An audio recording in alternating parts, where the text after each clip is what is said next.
Hey everyone, welcome back to HCT Tech. In today's video, I'm going to show you how to find all Wi-Fi passwords on your Windows 10 or 11 computer using just one simple command. No extra software, no complicated setups, just a straightforward trick to see all your Wi-Fi passwords. Step 1.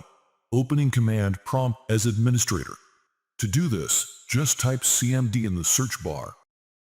Right-click on command prompt and select Run as Administrator. Step 2. Running the command to list Wi-Fi profiles. Type this command to list all the Wi-Fi profiles stored on your computer. Just hit Enter, and you'll see a list of all the Wi-Fi networks your computer has connected to in the past. Step 3. Exporting Wi-Fi profiles to view passwords.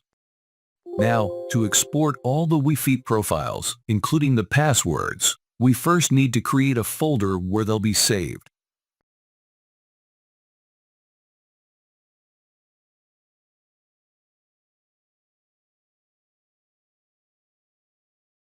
Next, go back to command prompt and type this second command. After typing it, press Enter. This command will save the profiles as XML files. Step 4. Accessing the passwords. Alright, once it's done, open your File Explorer, go to your C drive, and open the Wi-Fi_info folder. You'll see XML files for each Wi-Fi network. To view the password, open an XML file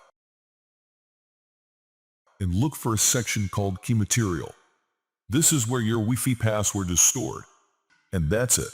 That's how you can find all your saved Wi-Fi passwords with just one command in Windows 10 or 11. Remember to keep these passwords secure and only use this method on your personal device. If you found this tutorial helpful, please give it a thumbs up. Subscribe for more tech tips and drop a comment if you have any questions.